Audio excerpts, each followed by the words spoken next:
the start of 2023, I released a prediction video, and I thought it'd be fun to go back and take a look at that video to see exactly where I went wrong and if anything was actually right in those predictions. And stay tuned for my 2024 prediction video, which I will release on January 1st. And I thought I'd put out this video before releasing my 2024 predictions. I'm Michael Ouzas. I'm a realtor in the Greater Toronto area. I'd love to hear your thoughts on how wrong I was when it comes to these predictions from 2023. If you ever want to book in a call with me, click on that first link in the description down below. And if you want to be the first to find out what that 2024 prediction video will look like, click on that subscribe button, and that video will be coming out on January the 1st. Let's take a look here, and you can watch this video on my YouTube channel if you go back about a year actually. 5 predictions for the Toronto real estate market in 2023. Okay, prediction number 1, I think we'll see one more rate increase in January, and then things will chill out after that. I am also predicting that rates will start declining in the middle to second half of next year. So probably somewhere at the start of Q3, we might see the smallest little drop, maybe a 0.25 down, and then things will just kind of move slowly from there. Not exactly the best start. I predicted 1 rate increase at the start of 2023, and the banks actually paused to start out the year. Now we did get 2 rate increases in June and July. However, we did not get any decreases for the rest of the year. 0 for 1, unfortunately. Let's keep it moving. Prediction number 2, sales will be about the same for 2023 as they were for 2022. 2021, we had almost 125,000 sales, and 2022 looks like we're gonna finish somewhere in the 70 to 75,000 range. I think 2023 will be about the same. I also think we're gonna see a bit of an inventory issue again, as sellers who were looking for that previous price might not come to market right away, and buyers are just sitting on the sidelines waiting for their right time to strike. Okay, so I wouldn't say I'm totally off. However, sales did decrease in 2023. We're probably gonna finish the year somewhere around 65,000 sales. And in 2022, we did finish around 75,000. 2021, we had over 120,000 sales. Now, the second half of 2023 played a big factor as we saw record low sales in September, October, and November. And I would estimate that the numbers for December will come in relatively low compared to previous Decembers as well. Prediction number 3, this is the year of the step-up buyer. I really believe that there's 3 types of buyers that will make out really, really well in 2023. The first will be the buyer that is in a lease. They might start looking to purchase versus trying to get into another lease because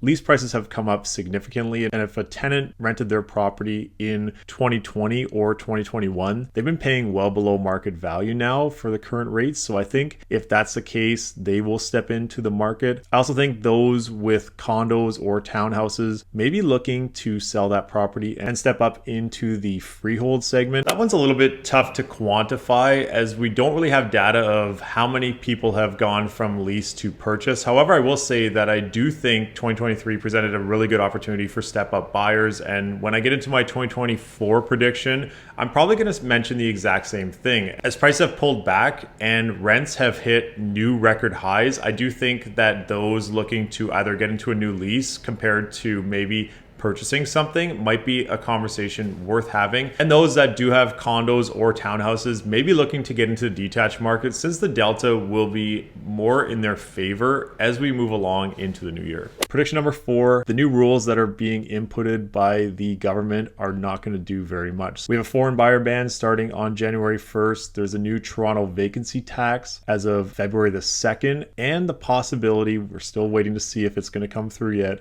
of open bidding starting in April. I don't think either of those things will do much to make a dent in the market. I think that interest rates have done basically what all those things have promised to do, which is make housing more affordable. Even though things haven't exactly gotten more affordable, I still think that prices have come down, and essentially that's what they were looking to do in the first place. Okay, actually, I think I was right when it came to that prediction. The foreign buyer ban and the vacancy tax that came into play at the start of 2023 really didn't do much compared to when they said that they were going to pause rates, and the market shot up about 15% from January through June. The open bidding did not come into play on April the 1st, and that actually came into the new TRREB rules on December the 1st, and I don't think there's been enough data just yet to see how exactly the open bidding is working. And on the initial announcement for April, they mentioned that open bidding would just open up on realtor.ca how many offers were registered,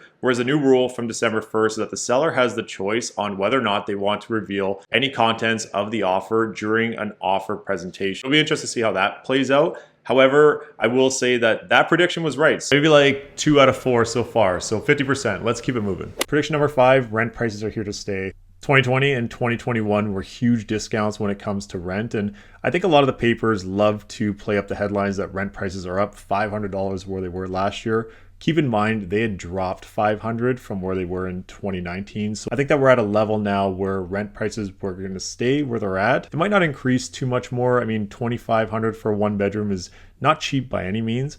I don't think we'll see that number at $3,000 in 2023, but I also don't think we'll see it back to $2,000. That being said, I think rent prices are here to stay with the level that they're at, and they're going to just keep moving steadily over the course of 2023. Okay, so that one I think I was pretty accurate. Rent prices did not drop in 2023. In fact, they did increase month over month for the main months of the summer where rent prices do typically increase, and we saw a bit of a pullback in the latter part of the year.